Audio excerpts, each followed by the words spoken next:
the boy who conquered the known world.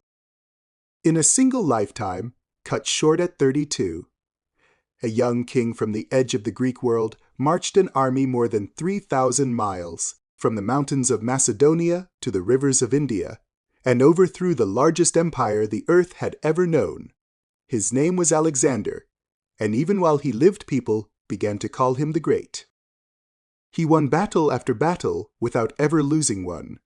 He founded cities that still stand. He spread the Greek language and Greek ways across half the ancient world, opening an age that historians call Hellenistic, after the Greek word for Greece. And he died young and far from home, leaving an empire so vast that no one could hold it together once he was gone. Almost at once the legends began. Some made him a god, others made him a monster. This book follows the real campaigns of a real young man, brilliant, restless, and ruthless, and asks, behind 2,000 years of storytelling, what do we actually know? Chapter 2. The Quarrelsome World of the Greeks. To understand Alexander, you must first picture the world he was born into, and it was not one country but many. Classical Greece was a patchwork of fiercely independent city-states, each with its own laws, army, and pride. Athens had its democracy and its philosophers, Sparta its feared soldiers, Thebes its brief, brilliant power. They traded, competed, and went to war with one another constantly. These cities had recently done something extraordinary a few generations before Alexander. They had banded together to throw back 2 great invasions by the mighty Persian Empire to the east. The memory of those wars ran deep. To many Greeks, Persia was the ancient enemy, vast, wealthy, and dangerous. Yet the Greeks looked down on the kingdom to their own north, Macedonia, as half-barbarian, a rough land of horsemen. Herders and hard-drinking nobles ruled by kings rather than citizens. They could not have guessed that this rugged frontier kingdom was about to produce the men who would conquer them all, and then conquer Persia too. Chapter 3. Macedonia and the brilliant, dangerous Philip. Macedonia's transformation was the work of Alexander's father, King Philip II, one of the most capable rulers of the ancient world, and a man too easily forgotten beside his famous son. When Philip took the throne in 359 BC, Macedonia was weak, divided, and surrounded by enemies.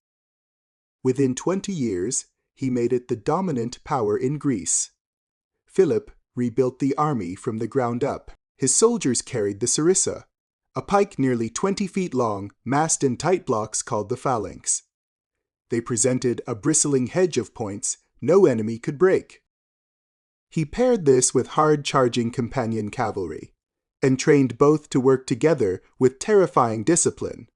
City by city, war by war, and marriage by marriage, Philip extended his control in 338 BC. At the Battle of Chaeronea, he crushed a combined Greek army, and the young Alexander, still a teenager, helped lead the decisive cavalry charge. Greece now answered to Macedonia. Philip's next plan was breathtaking: to invade Persia itself. He would never live to begin it. Chapter 4. A prince, a philosopher, and a wild horse. Alexander was born in 356 BC in Pella, the Macedonian capital, son of Philip and the formidable Princess Olympias. From the start, he was given the finest education a prince could have. For 2 to 3 years his tutor was Aristotle, one of the greatest thinkers who ever lived, who taught him philosophy, science, medicine, and a deep love of the Greek poet Homer.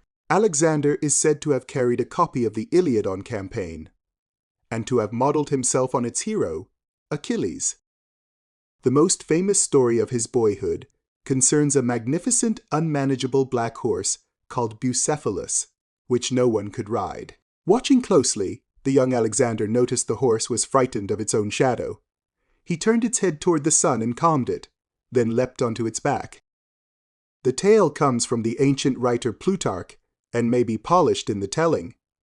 But Bucephalus was real, and carried Alexander into battle for 20 years. Years later, when the horse died in India, Alexander founded a city and named it Bucephala in his honor.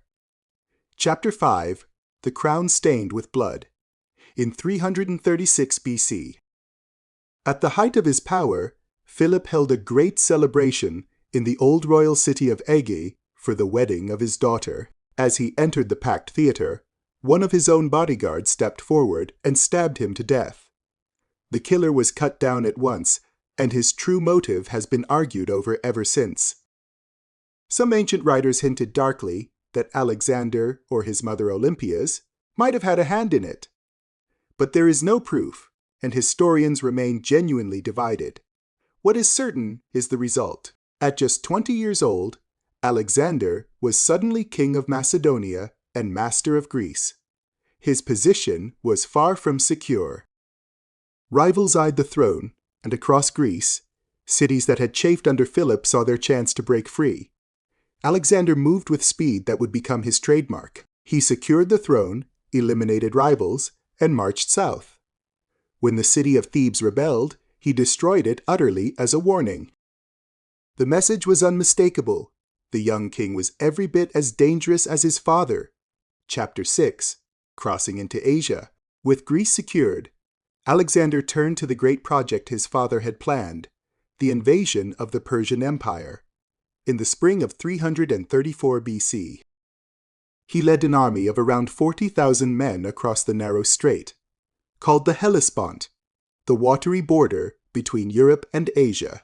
According to legend, he flung his spear into Asian soil as he landed, claiming the continent as a prize won by the spear.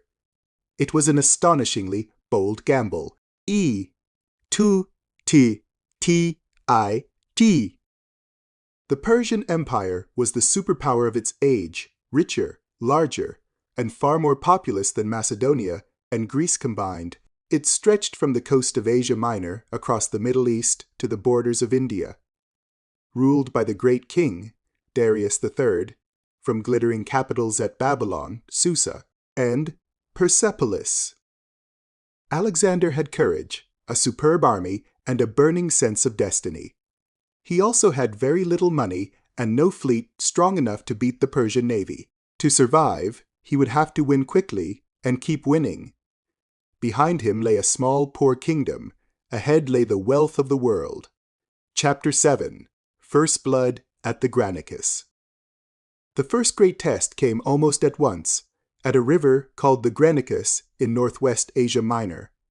A Persian army of local governors and cavalry, stiffened by Greek mercenaries fighting for Persia, waited on the far bank to stop the invasion before it could begin.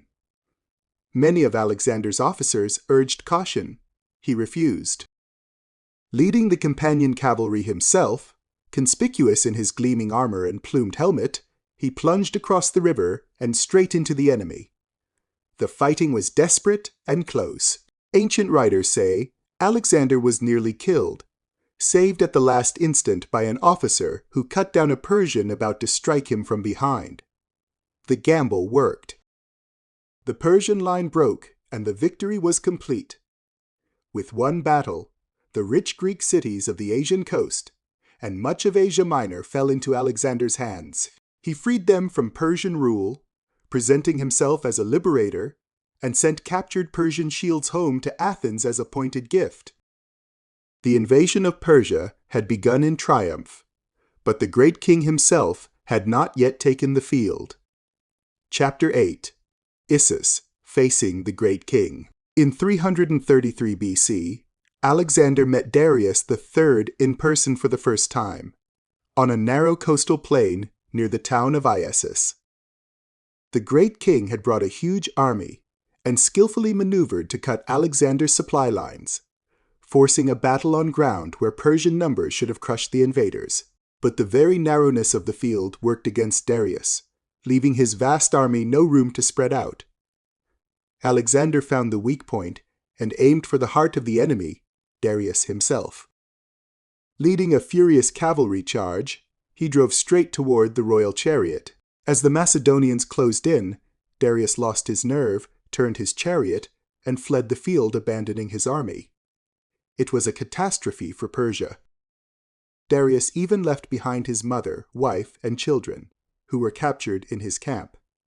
Alexander, in a famous gesture, treated the royal women with courtesy and respect. The defeat shattered the legend of Persian invincibility.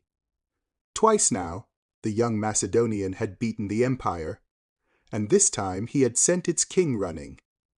Chapter 9. The Siege of Tyre. Instead of chasing Darius, Alexander turned south down the coast, methodically taking the Persian Empire's ports so its powerful fleet would have nowhere to harbor. Most cities surrendered. One did not: Tyre, a great Phoenician trading city built on a fortified island half a mile offshore, protected by the sea and towering walls. What followed was one of the most remarkable sieges in history. Alexander had no way to storm an island, so he built a road to it. His army threw a great causeway, a man-made mole, out across the water toward the city walls. Working under constant attack, the Tyrians fought back fiercely, burning his siege towers and raining missiles down. The struggle dragged on for about 7 grueling months. In the end, with the help of a scratch-built fleet from cities that had joined him, Alexander broke through. The fall of Tyre in 332 BC was brutal. The city was sacked, and its survivors harshly punished. But it proved something chilling about Alexander. No fortress, however impossible, was safe from his patience and his will. Chapter 10. Egypt and the Oracle in the Desert. From Tyre, Alexander marched into Egypt, which had long resented its Persian overlords. The Egyptians welcomed him as a deliverer, and he was honored as a pharaoh. There, on the Mediterranean coast, in 331 BC he founded a new city and gave it his own name, Alexandria. It would grow, in the centuries after his death, into one of the greatest cities of the ancient world. A center of trade and learning, though its famous lighthouse and library were built later, by his successors, not by Alexander himself. Then he did something stranger. He led a small party on a long, dangerous trek deep into the western desert to a remote oasis called Siwa, site of a famous oracle of the god Ammon, whom the Greeks linked to their own Zeus. What the priests told him there, he kept secret. But afterwards, stories spread, encouraged, it seems, by Alexander, that the oracle had greeted him as the son of the god himself. Was he beginning to believe he was more than mortal? Historians read the Siwa episode as a mix of genuine wonder and shrewd propaganda. A king claimed by a god was a king very hard to resist. Chapter 11. Gaugamela and the fall of an empire. Darius had one more chance.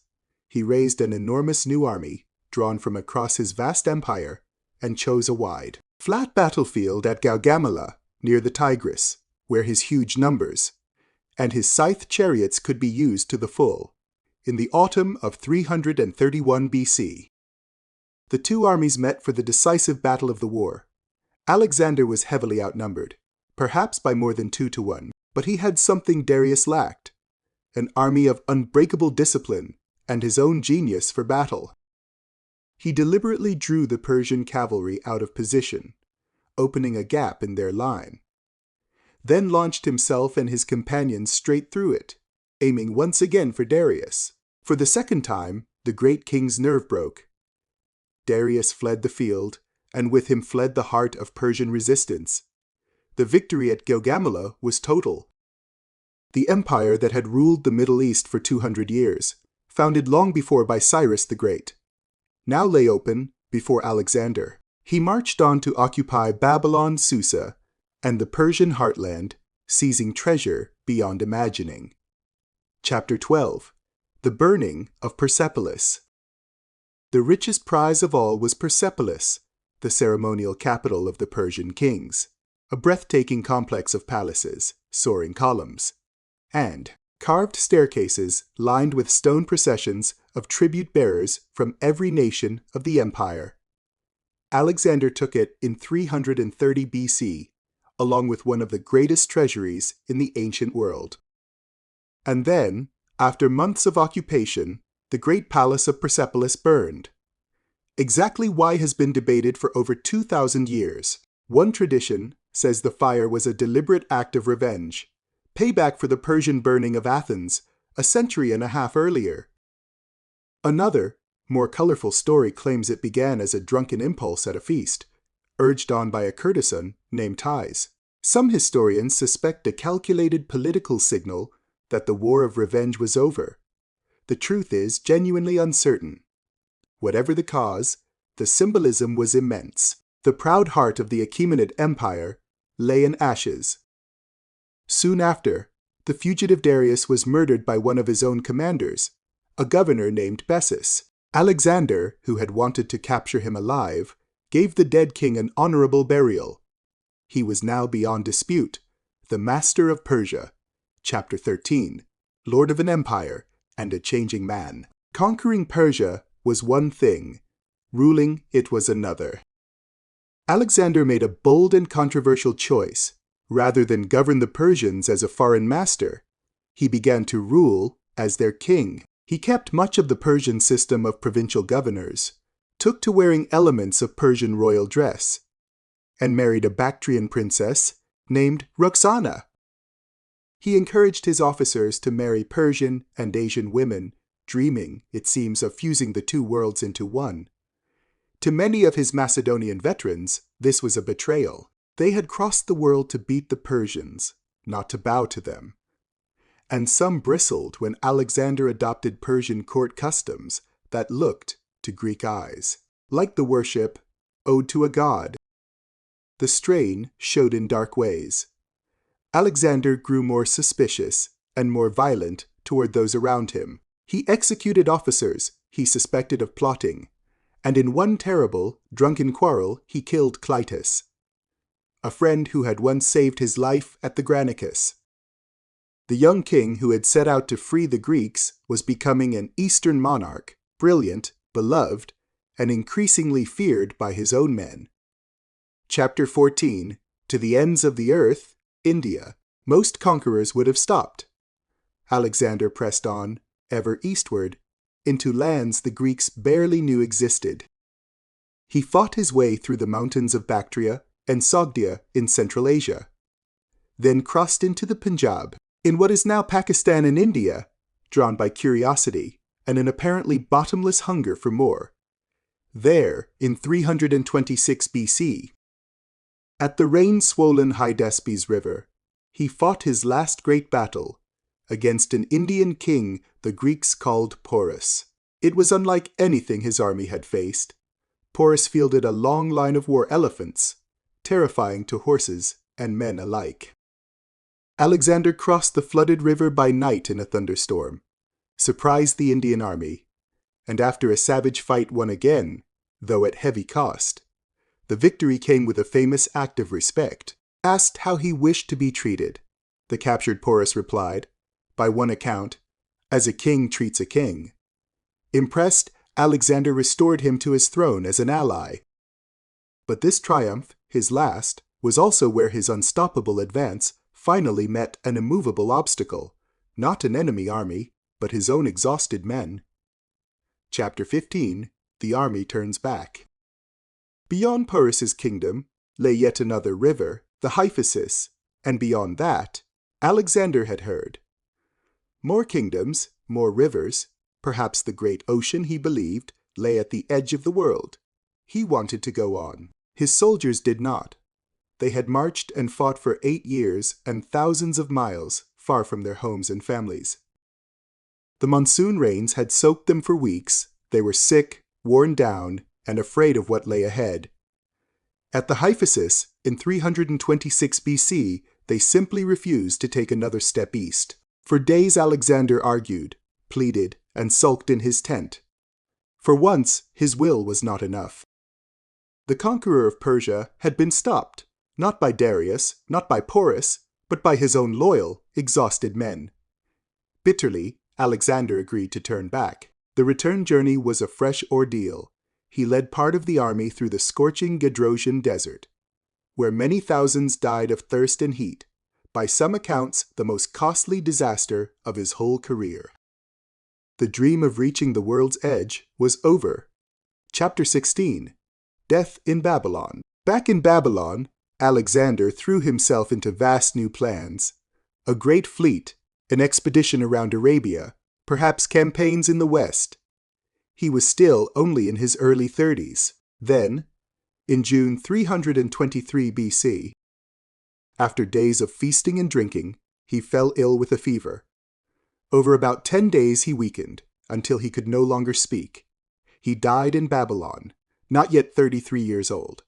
How exactly he died is one of history's great unanswered questions. The ancient sources disagree, and so do modern scholars. The most widely accepted explanation is natural illness, perhaps malaria or typhoid fever, possibly made deadly by years of hard living and old battle wounds. But rumors of poison swirled almost at once, pointing fingers at rivals and even at members of his own court. Most historians today doubt the poison story, though it cannot be entirely ruled out. Tradition says that as he lay dying, his officers asked to whom he left his empire, and that he answered only to the strongest. The words may never have been spoken, even their meaning is debated, but they captured the terrible truth of what came next. Chapter 17. The Empire Torn Apart. Alexander left no clear, ready heir, only an unborn child and a half-brother unfit to rule, and the greatest empire the world had seen suddenly had no master. His leading generals, the men who had conquered the world at his side, did exactly what his dying words seemed to invite. They fought over it. These rival commanders are known to history as the Diadochi, a Greek word meaning the successors. For more than 40 years after Alexander's death, they waged a series of brutal wars against one another, carving up his conquests. His own family did not survive the bloodletting. His mother, his wife Roxana, and his young son were all eventually killed in the struggle for power. In the end, the empire split into several large Greek-ruled kingdoms. Ptolemy took Egypt, founding a dynasty that would end, centuries later, with Cleopatra. Seleucus took the vast eastern lands from Syria toward India. Others ruled Macedonia and Asia Minor. The single empire Alexander had built in a lifetime of marching was gone within a generation. But what it left behind would shape the world for centuries. Chapter 18. The world Alexander made. Alexander's empire did not last, but the world he opened up did. His conquests flung the Greek language, art, ideas, and styles of city building across an enormous span, from Egypt to the edge of India, and mixed them with the older cultures of Persia, Mesopotamia, Egypt, and beyond. Historians call the age that followed the Hellenistic period, and it lasted some 300 years. In dozens of new cities, many named Alexandria after their founder, Greek and Eastern peoples lived, traded, and shared ideas. Alexandria, in Egypt, became a beacon of learning, with its celebrated library and museum drawing scholars from across the known world. Greek became the common language of trade and thought across the Middle East. Science, mathematics, astronomy, and philosophy flourished as cultures cross-pollinated. Even far to the east, Greek artistic styles blended with local traditions to shape, among other things, the way the Buddha was first portrayed in human form. This long, rich mingling of cultures was Alexander's most lasting legacy, greater, in the end, than any battle he won. He had not just conquered the world, he had connected it. Chapter 19. What we really know. So who was Alexander the Great, once the legends are set gently aside? The firm ground is this: a Macedonian king, crowned at 20 in 336 BC. He inherited a superb army from his father Philip, crossed into Asia in 334 BC, and in a decade of unbroken victories, Granicus, Isis, Gaugamela, destroyed the Persian Empire, and marched as far as India before his own men forced him home. He died in Babylon in 323 BC. Still in his early 30s, and his empire was torn apart by his generals. He opened an age in which Greek and Eastern worlds mingled as never before. The rest we must hold more lightly. Almost everything we know comes from writers who lived centuries after him, working from earlier accounts now lost. So the speeches, the omens, the exact words, and the inner thoughts are uncertain. The Gordian knot, the oracle of Siwa, the famous deathbed line, the tale that he wept for new worlds to conquer. These are legend, propaganda, or later invention.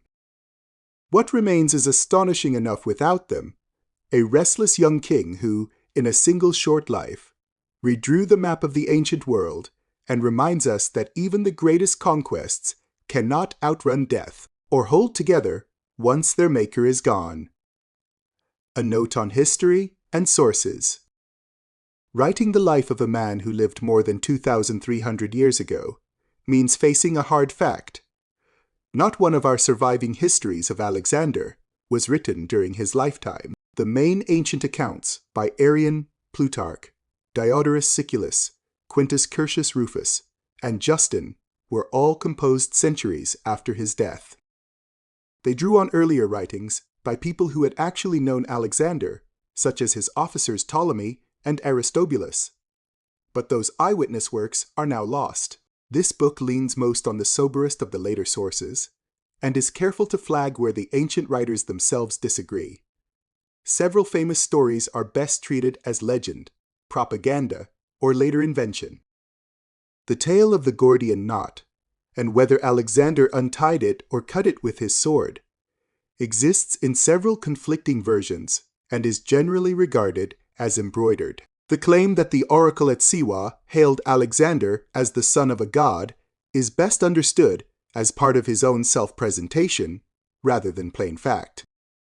The deathbed line, "To the strongest may never have been spoken," and even its wording, some translate it "to the best," and meaning are disputed. The popular saying that Alexander wept because there were no more worlds to conquer is not a genuine quotation at all.